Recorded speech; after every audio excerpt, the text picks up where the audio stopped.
So you're originally from, you're from Malaysia, but you've grown up in Perth, is that right? Yep. Yeah. And so you studied at Whopper? Exactly. Yeah. And so what did you do once you finished uni there? Well, I guess I did my bachelor degree and then I did my honours degree, and I took a year of that studying a lot of Dave Holland, a lot of his improvisations and a lot of his tunes, but also mixed in with some North Indian rhythms. And from there, I auditioned for the Manhattan School of Music in New York City, and I did my master's there. And I've been there for the past 13 years now, just playing music, writing music, and travelling and trying to get as much experience as I can, yeah. Mm-hmm. Awesome. And have you studied with some people over in the US as well? Yeah, so I guess the first time I came, I took lessons with, I just tried to find people that I wanted to learn from. Rufus Reid was one person, Drew Gress, Scott Colley. I took a lesson with Keita Betts, who played with Ella Fitzgerald way back in the day. This is, I think, back in 2005.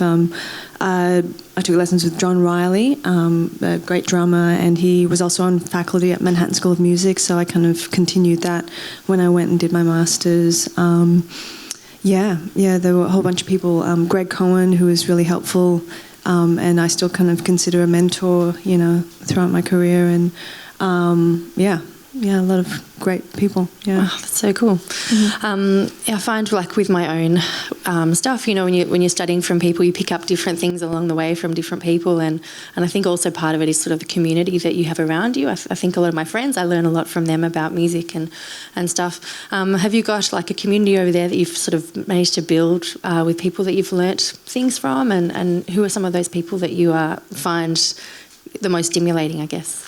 When I first moved to America, I definitely, we had our Australian community, a lot of people I sought out, like Matt Cloesy, who's still doing really well over there, and Sean Wayland, and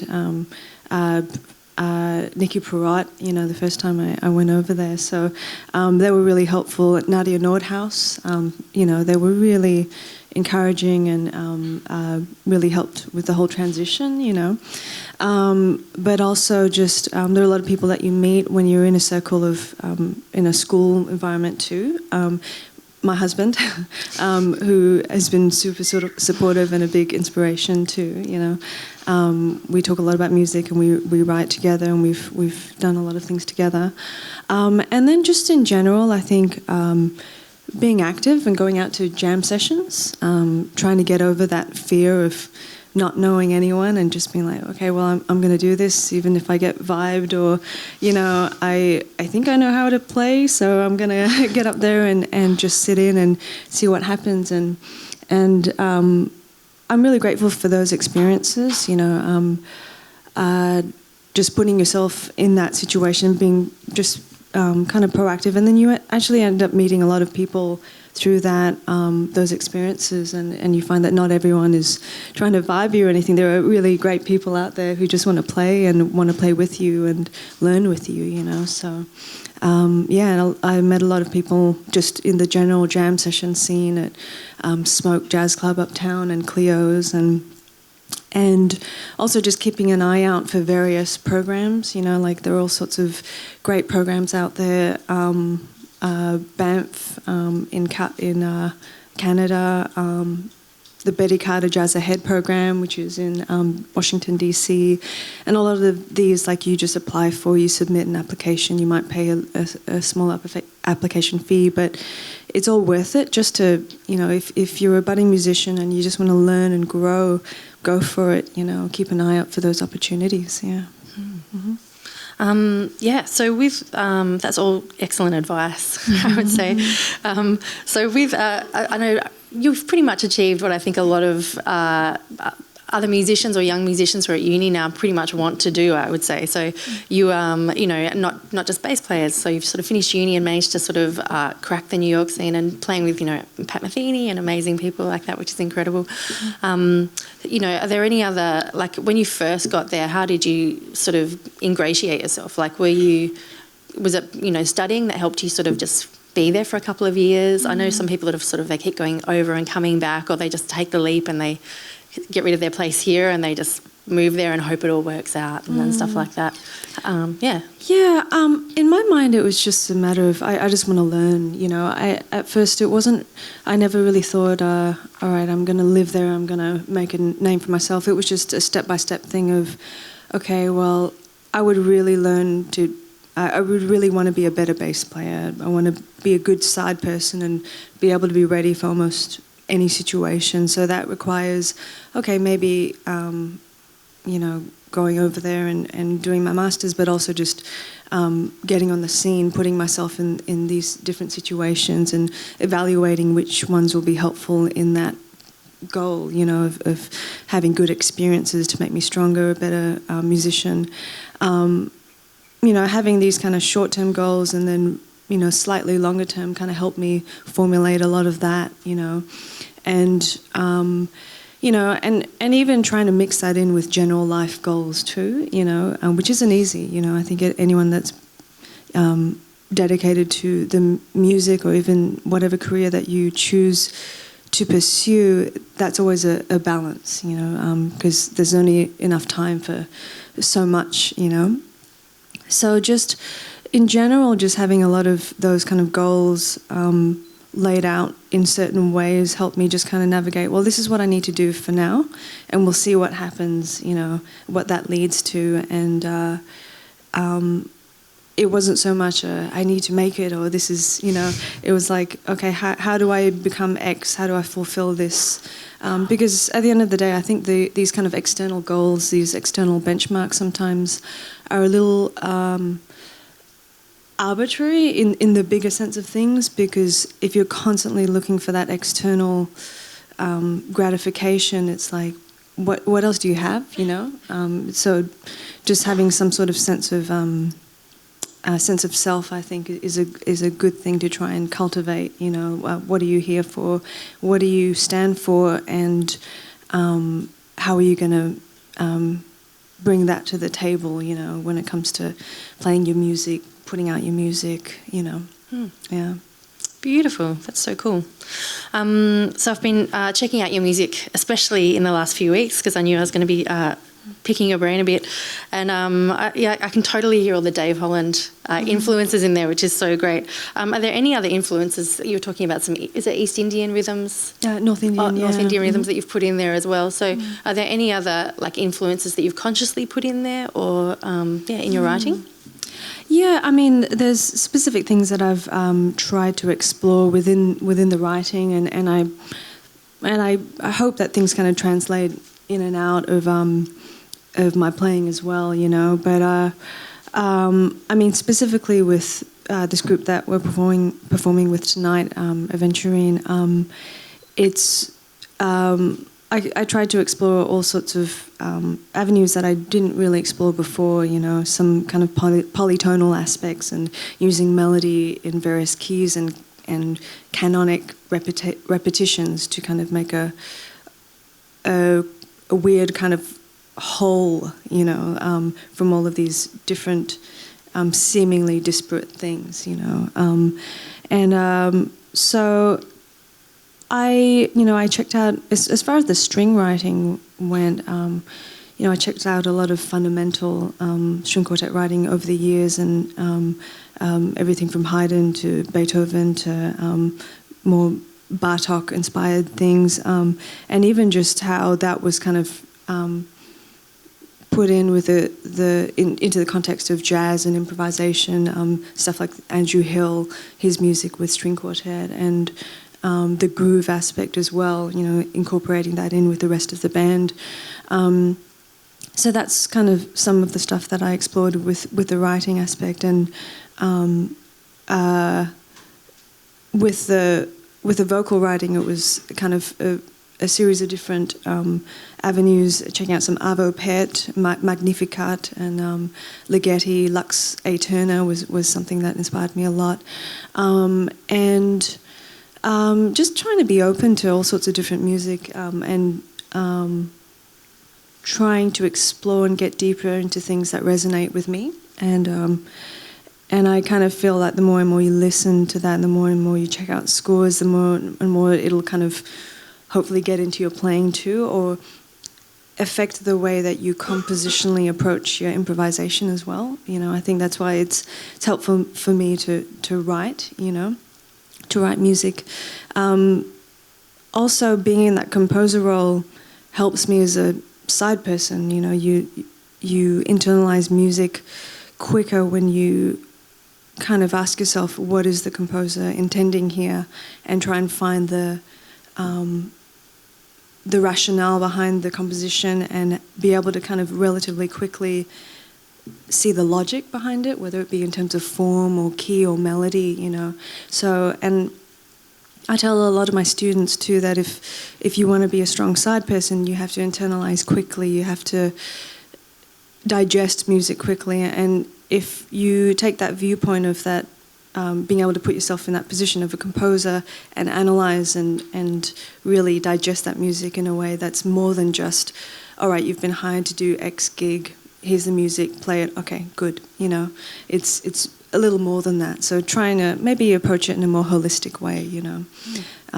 Yeah, hopefully that kind of answers your question. So let's talk about adventuring. This is a really great project, and it's really interesting instrumentation as well. So how did you come to write for the lineup that you've got for this? Strings and voices and... So I... since doing my master's, I was taking orchestration class, and we would do some writing and some score analysis, and we had the chance to write for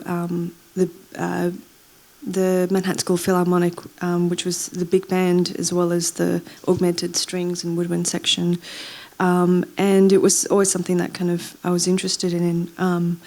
But in terms of the string quartet writing, I kind of started during my master's degree. And some of these pieces I even started at around that time. There was a fantastic program at AIR Studios, which is no longer, where they would look for musicians to come in and record for free, but with student technicians, student engineers, so that they can get some experience, you know, with working with live musicians, and we would get a multi-track demo at the end of the day. And I love that aspect of just that community aspect too, of like, you know, these engineers are trying to learn and we're trying to learn as well, and how can we best, you know, use our resources to make it into a fruitful experience. That was primarily string quartet with piano trio, bass, piano, drums, and then that was augmented a little with having a horn. I think initially maybe there was maybe trumpet, but also saxophone. And it was kind of a process of just trying this combination over the years of having the quartet of saxophone, piano, bass, drums with string quartet. And then from that, I always wanted to write for voice as well, like... And I checked out Invenio, and I've checked out the stuff that they did with Lior, and I was at, I think, I can't remember what year it was, but when Barney McCall did his piece with Invenio. Was that Graft? I think so, yeah, and that was fantastic. And I know Gian, and she's just a pro in every sense of the word. And so from there it kind of became this, you know. And I've played in a few different settings with string quartet, and Fabian Almazan, my husband, has also his group called Rhizome, which has string quartet with piano trio, and singer-guitarist Camila Meza too. So, you know, we've spoken about string writing as well, and it's kind of, this is how I put together this particular group. It was kind of an evolution of, over the years, just chipping away at this, and even at times thinking, you know, even if no one ever hears this music, you know, so be it, you know, at times, because it's a relatively large group, you know, and when you're trying to juggle other things, touring and playing in other people's bands, it's hard to kind of decide what you want to do and what you want to invest your time in. So, for me, it was just a process, and then it just became this, you know. It's awesome. And Invenio just have their own their own sound. It's really quite distinctive, and it's really unlike anything I think I've heard anywhere in the world. It's so amazing. Yeah. Are they on the recording as well? Yeah. Oh, great. Exactly, so did they do it over in New York, or did you do it remotely? Remotely, yeah. It's a bit of a downsized version with voice doubled so that it emulates, Studio magic. Exactly, yeah. That's great. And so you're playing tonight, is that right, at the Rosada Centre? So if you haven't got tickets yet, you should totally come along and check it out. It's going to be incredible. I was lucky enough to see Linda play over in Germany about 5 weeks ago or something, and she has this amazing product which you absolutely have to see. And I'm a bit of a, we're all trying to use less plastic and stuff these days. Would you mind telling us a bit about your product? Yeah. So Aventurine and my last album before that, Walk Against Wind, was released on Biofeeler Records, which is started by Fabian Almazan. And he started the label because he wanted to have a platform for musicians to release their music, but also have another kind of motivation, which is environmental sustainability. He wanted to kind of pair his love for music as well as his love for nature and conservation. So basically, as far as the record label goes, it's not genre specific, it's not just jazz or anything, but the idea is that the musicians themselves make an effort to promote this environmental awareness, and we do volunteer work. It's mandatory for musicians to do, I can't remember how many it is, a year or something, but the idea is for everyone to get involved, and we even invite fans out to various tree planting or composting volunteer sessions, and we've liaised with people like the National Resources Defence Council, NIDC, in the States, who are doing amazing things right now to kind of help out with some things that are kind of turning all the the policies put in place for conservation, a lot of national parks and things that are getting reversed. So in addition to that, this is something that Fabian designed. It's a 20-panel piece of origami. It's FSC certified paper. So you get all the liner notes and way more than you normally would on a digipack CD packaging, but it's also vegetable-based inked, hand-folded, and inside there's a download code where you can effectively download the music in various formats, not just MP3, WAV files, FLAC files, and we also give the option of a higher resolution that you would get on a CD, 44.1K on a CD. We offer, in some cases, up to 96K, which is, a lot better. So the idea was actually just to have an alternative that had no plastic. And, we're sorry for all those CD sticklers out there. This is just another offering, that we all have to think outside of the box the way that music is going right now, and what else can you do? It was a long process for Fabian. There was a lot of back and forth with these dimensions so that it would fit just right, and there's even a spine there that if you do have a CD collection, you put it in like that, So there was a lot of thought was put into this, as touring musicians, it's hard to kind of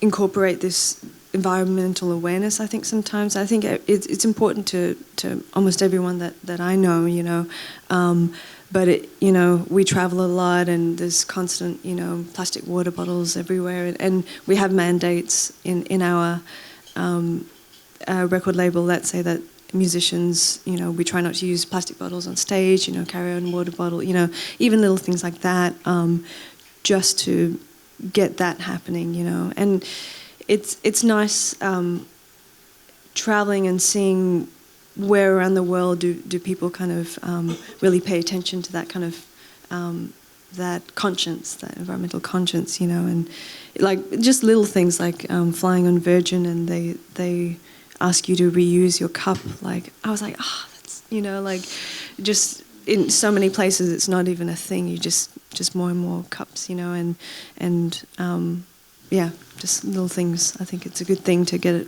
out there, Absolutely. There's so many festivals where you play and there's just bottles of water all backstage, and it's like, do we need to do this? Come on, this is insane. I've got just a few more questions for you, if that's okay, before we open it up to everyone. There were some things, I was reading some articles about you, and there was one where you were talking about how when you first started learning piano that you connected colour with pitch. Is that something that stayed with you, and does that affect the way you compose as well? Yeah, for sure.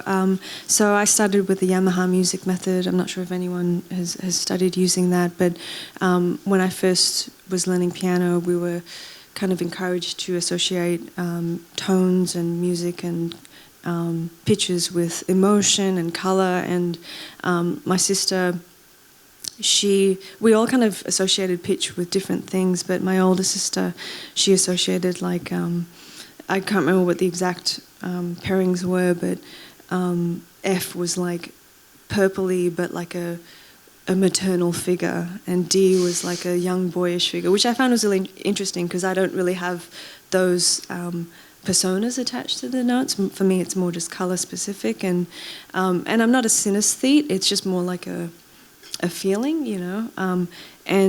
so that does kind of guide how I write things and what keys that I put things in. Yeah, That's awesome. And you play in heaps of different projects as well. Are there any favourite ones that you really, that are your favourites, I guess? Yeah. I mean, so many for so many different reasons. Like, it's amazing to play with Pat Metheny and play a lot of his music and see how that gets put together. He's very particular about the way he composes, about the way he band leads, and about how to shape a set, So there's a lot of detail presented in that. And then there are other settings that have maybe more improvisational play, whether it be with sound prints with Joe Lovano and Dave Douglas, where it's generally more frameworks, and then you just kind of see what happens, and we have a lot of freedom with that.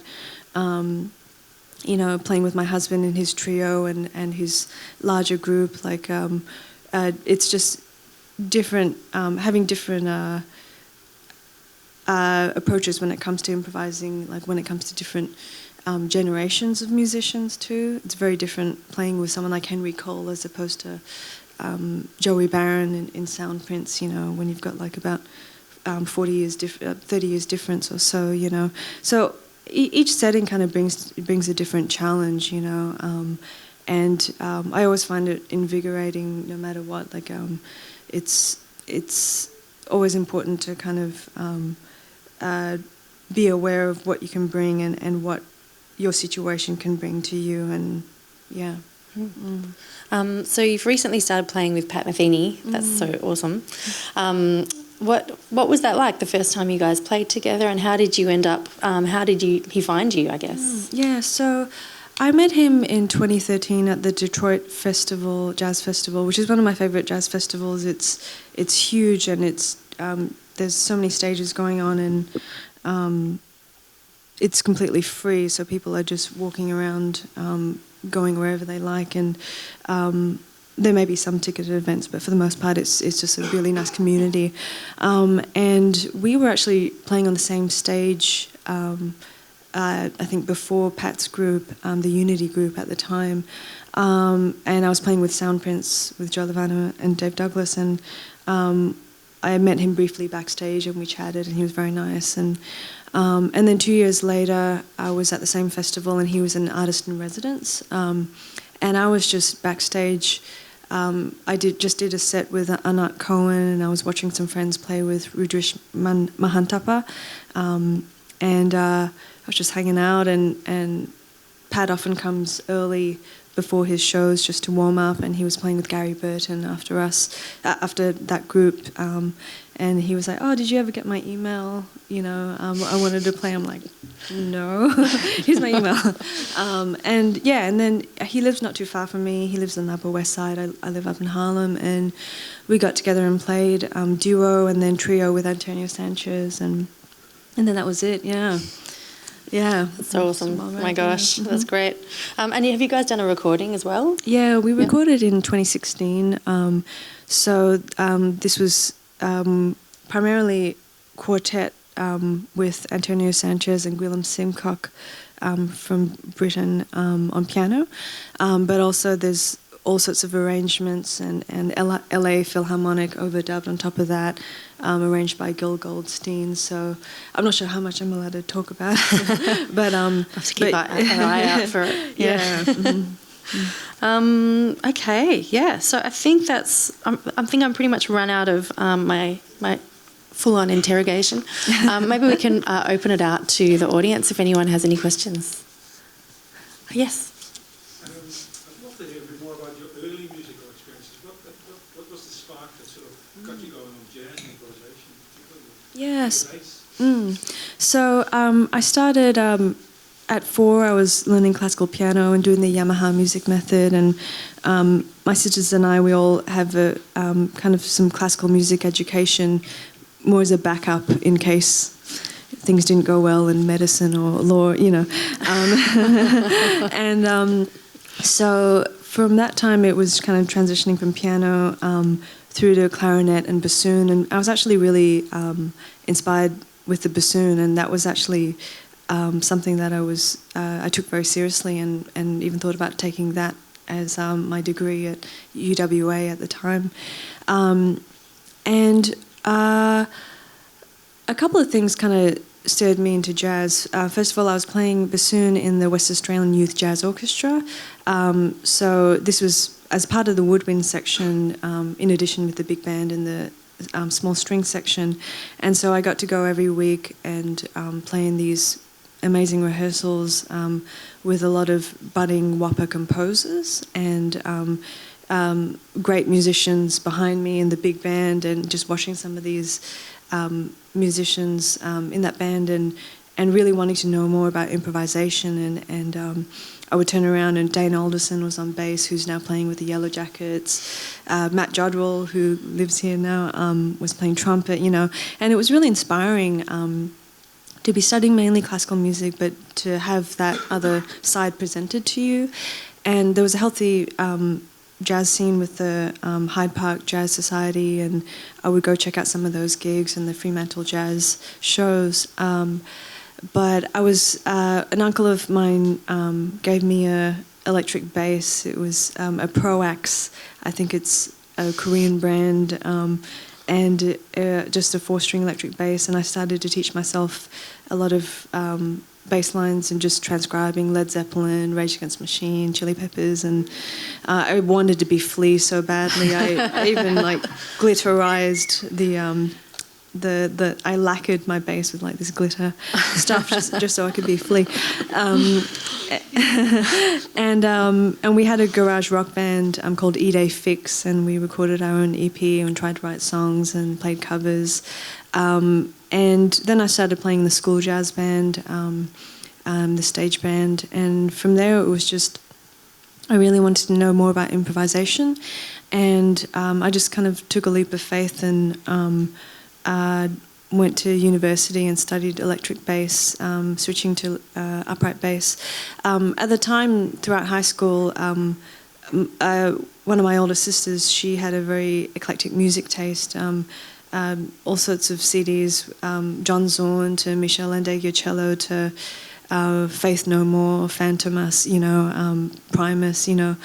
So a lot of really cool music that she was playing in the house, and that kind of led me through to Jaco Pastorius, to James Jamerson, and Wayne Shorter, Miles Davis. And from electric bass, when I went to university, I heard Oscar Peterson's Night Train, and that was when I heard Ray Brown, and I was like, oh my God, this is incredible, and I want to know how to do this, you know, like such a huge, strong beat, so round and grounded, but also amazing what he could do on the instrument, you know. Yeah, so it's pretty much those factors that kind of stirred me to take up the upright bass and kind of take that seriously. Mm. Yeah. Anyone else? Yes. Speaking in the past about influences, like non-musical influences that have inspired your compositions. Mm. I wonder if you could expand on that. Are there any sort of other media or things like that, and how connected is that inspiration?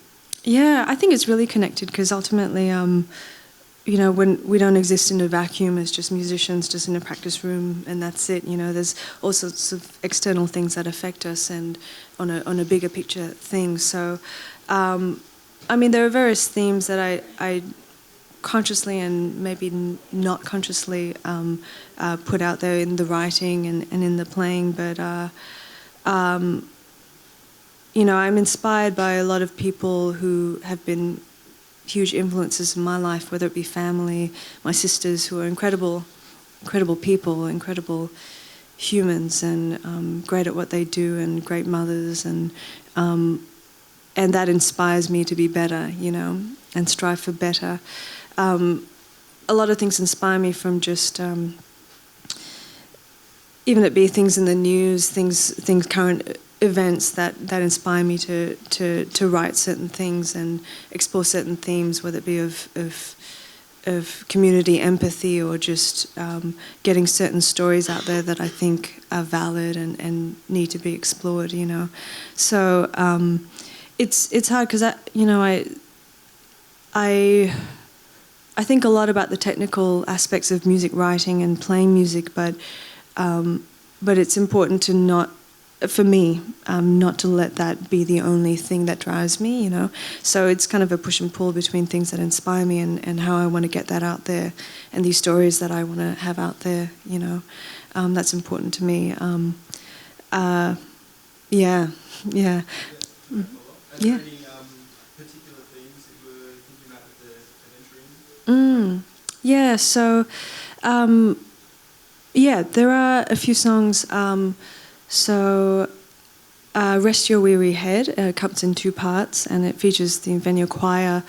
It's kind of about that state between wakefulness and sleep, and I was inspired at first when my first niece was born, and I was holding her, and she just wouldn't stop crying, and she's just this tiny little thing, and just amazing, just to think about such a young life and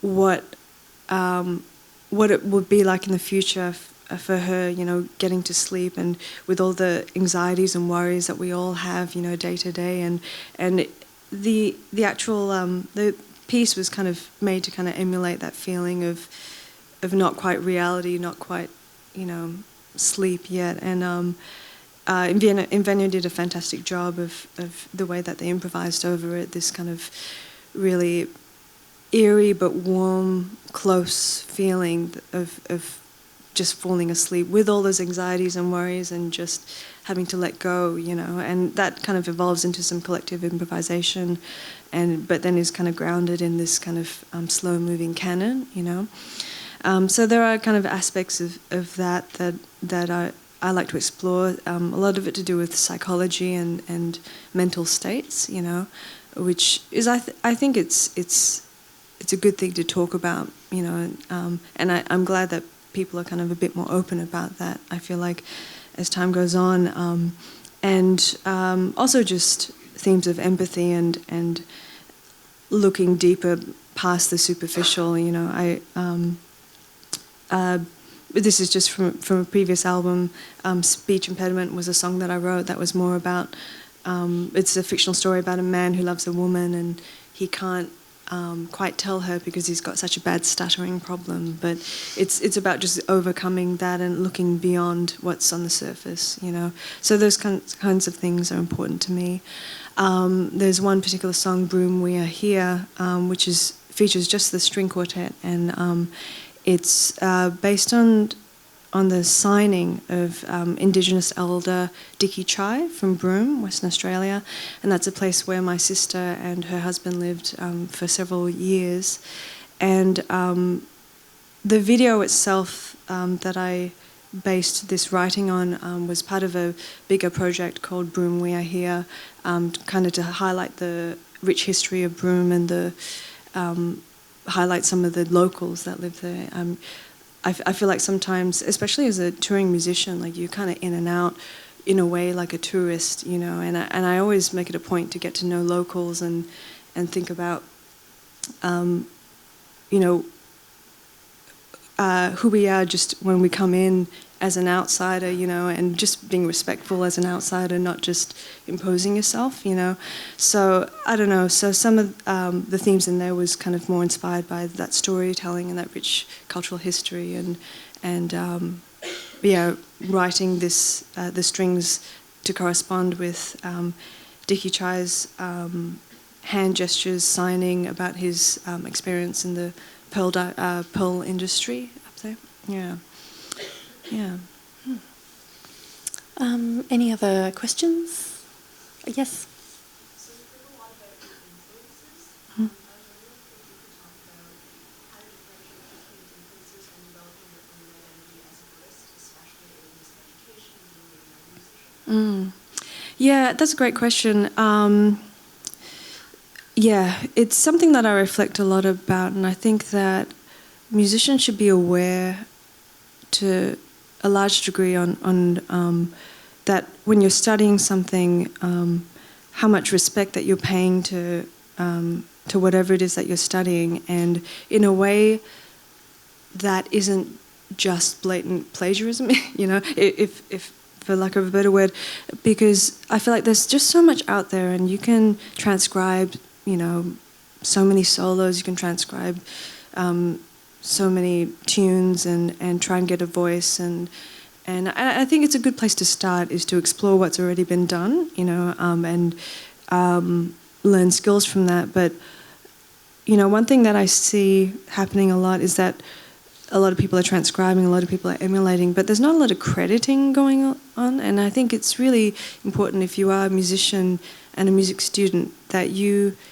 credit where you've gotten a lot of your influences from, you know, and you credit the people who have helped you along the way. Like, I think that is kind of a good way to kind of at least acknowledge that you have studied that, and then how far are you going to go beyond that to really hash out your own voice, you know. And the way I see it is that everyone has their own voice. It's just about really polishing the stone until you can really have that shine. And, you know, if that means that polishing includes like examining all these other things that you really like and you would like to get into your playing, at the end of the day finding a way that's honest, that is really crediting what you have studied but really trying not to plagiarize, you know.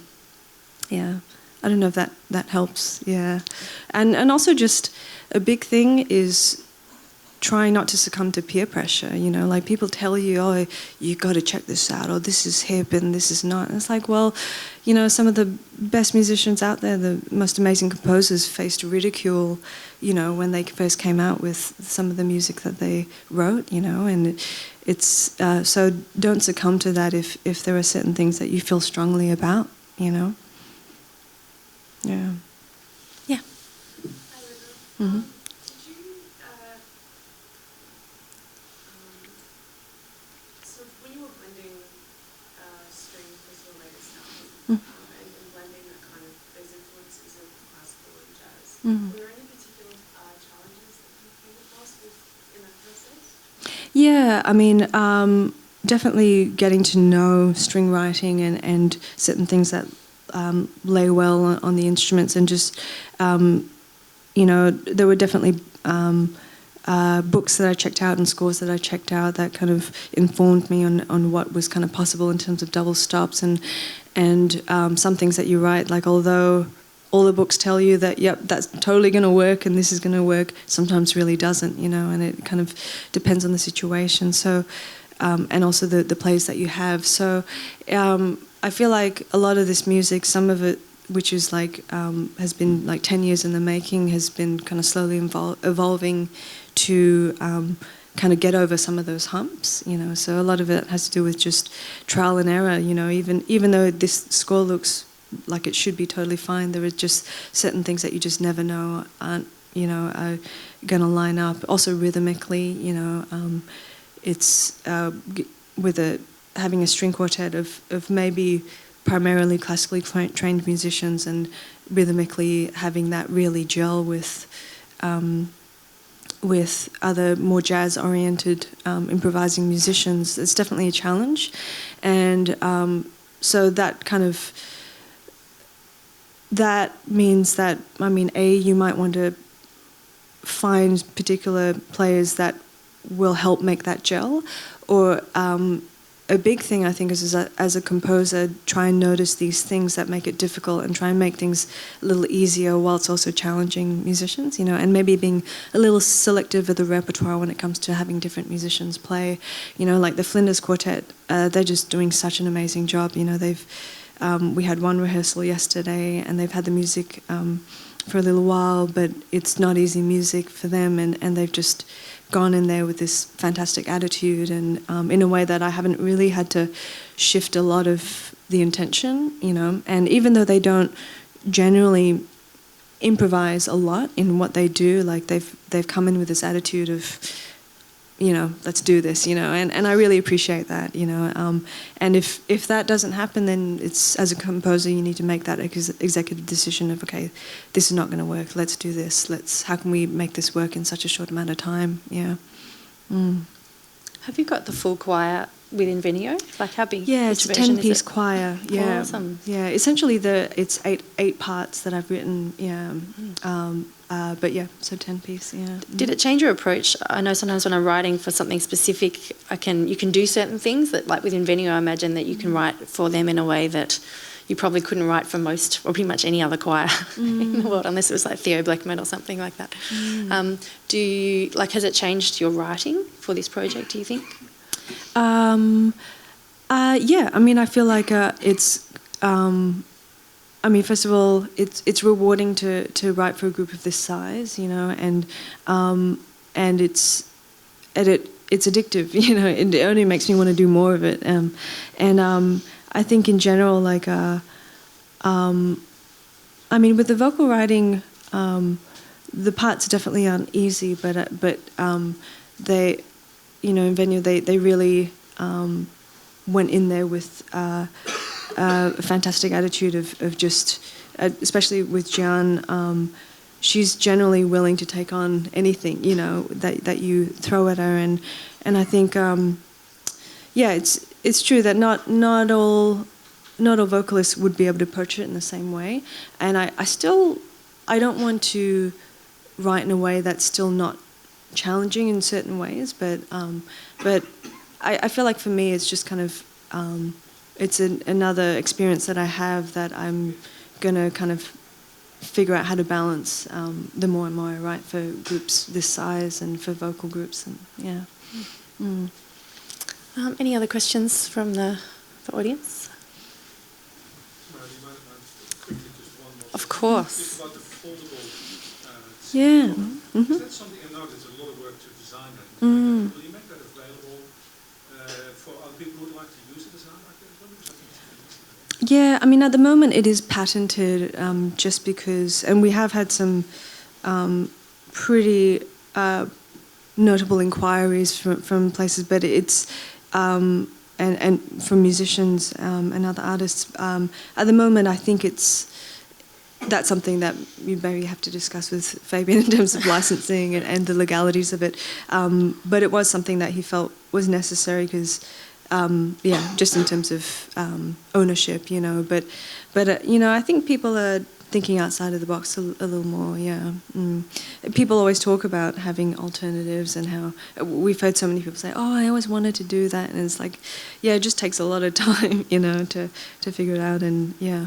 So, yeah, you can email Biophilia if you want to license it. Yeah. I think we've got a few minutes left of it. We could probably have a few more questions. Yes. Yeah. Maybe a bit before the question, but at this point in your career, what do you practice? What is your day-to-day practice kind of look like, and what do you focus on? What are you trying to improve? Yeah, at the moment, kind of the two main things are I'm kind of refining a lot of arco technique that I kind of skipped along the way, and so I've been taking lessons with a friend of mine. I went to Manhattan School of Music with Greg Robbins, who studied with Oren O'Brien and David Grossman, and my goal is just to kind of get to a certain level where I can go see Oren O'Brien and get some more tips on how to refine some of that. But yeah, that's changed my technique a lot, you know. I didn't realize just how much I was kind of overusing the bow, that I could afford to conserve a lot more, so a lot of it is kind of centered around arco, but also there's still a lot focused on rhythm and smaller subdivisions, you know, and a lot of that's kind of related to various music that I play and have had to check out, and some of Vijay Iyer's music that I've had the opportunity to play, you know, a lot of it revolves around smaller subdivisions, which as a bass player, you know, we're so used to having these big markers and being that kind of solid foundation of having these big markers, you know, and I feel like my responsibility now is really to hone in on these smaller subdivisions and be true to those cracks, you know, if that makes sense. And you play upright and electric. Mm-hmm. How do you maintain them both, like when you're touring and all that stuff? How do you practice both of them? Yeah, I mean, I bring my electric almost everywhere that I travel, but I have a kind of a headless Hohner electric bass that I sometimes travel with, which is a little bit of a fight these days on some of the airlines. If you look at my Twitter feed, half of it is just like ranting about it. But yeah, so I generally try and have that with me, and just whether it be just some technique and just working out some things just to keep it up. But you know, it always helps to conserve your time so that you can have that time on the road to just have a minute at sound check or you know, days off, you know, if you can find it, yeah. So yeah, it's just about time management, you know, yeah. Probably. Oh yes, over here. You briefly mentioned your rhythmic practice. Yeah. Is there any exercises that you do that really sort of like really helps kind of hone in on those subdivisions? Yeah, yep.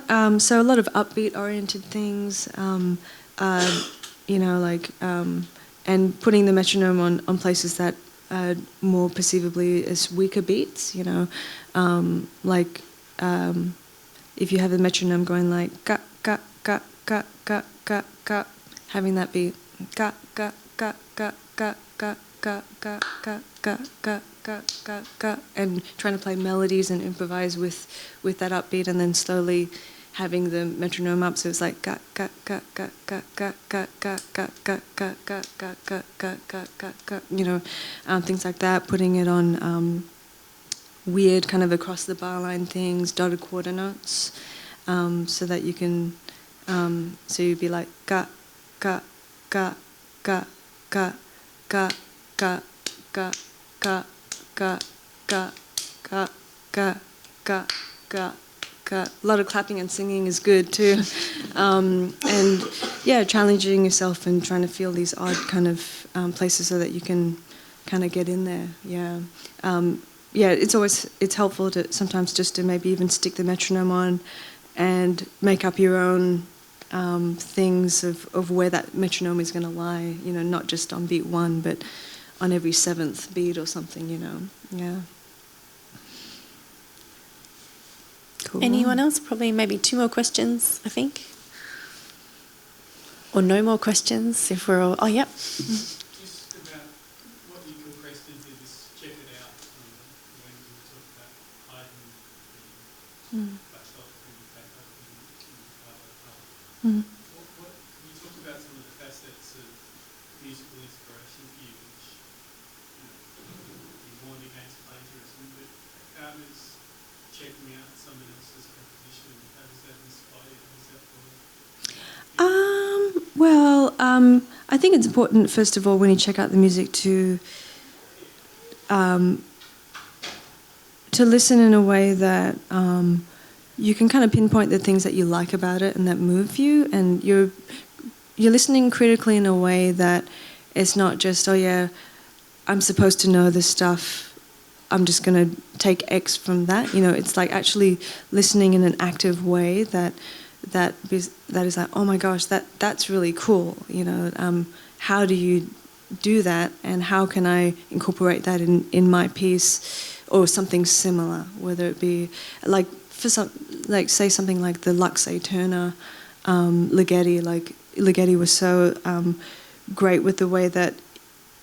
In the way that he wrote, there were ways that he would just really blur things that it felt like an out of focus picture at times, and for me that was more of an abstract inspiration that translated in some of the ways that I wrote for Invenia, where it was kind of, instead of them coming smack on beat one of where they should enter, it was like this kind of layered, blurred effect, So I mean, in that case, it was just more of an abstract inspiration as opposed to like, oh, measure 44, he wrote this voicing, I'm going to copy that, And that's not to say that you can't, take a voicing and be like, oh, that's a cool sound, I'm going to try that. But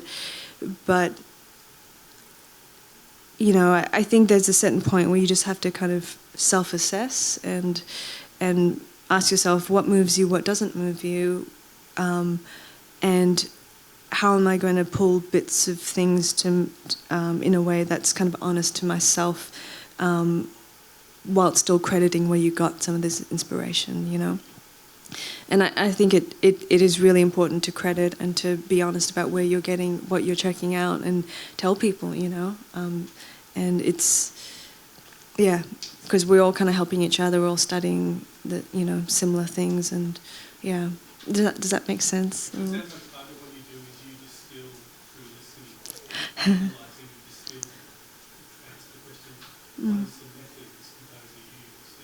Then you borrow something of that method in your own context, and that this is your. Yeah, I guess so. Yeah. I guess so. Yeah. I guess it did. Yeah, it's all kind of arguable, when it comes to those lines. It's, we just hope that we all have integrity and that we're going to try and have our own thing going on while still studying things. But, I mean, especially with Sibelius now, the way that people can write and copy and paste, that's another whole other thing of how true you're being, and although that's not really plagiarizing, it's still another thing of just copying and pasting and not really actually composing, so all things to think about, as a musician, and how you want to present your own music, and I think, when you play with various musicians and a lot of composers, where it seems evident that a lot of it is Sibelius copy and paste because they can't quite sing or they don't really know what is happening, like that's when you really have to step back and be like, okay, can I really hear what's going on? Is this, So I do recommend also just balancing whatever you do. And everyone knows what Sibelius is? It's music notation software that you can input everything. Yeah, so writing by hand is great, but also just if you're not like a piano player, trying to hear some of these voicings, larger voicings, and being true to yourself as much as you possibly can. Yeah. All right, I think maybe one more question and we'll be done. Whereabouts? Sorry. Oh, did you? Oh, yeah? Just one question. Will Studio CD be available for sale? Yes, it will be. That's a fantastic question. After the show, there'll be a merch desk set up, I think, and I'll be there. So please come and say hello, and yeah. Well, can we please give Linda a big thanks for another chat?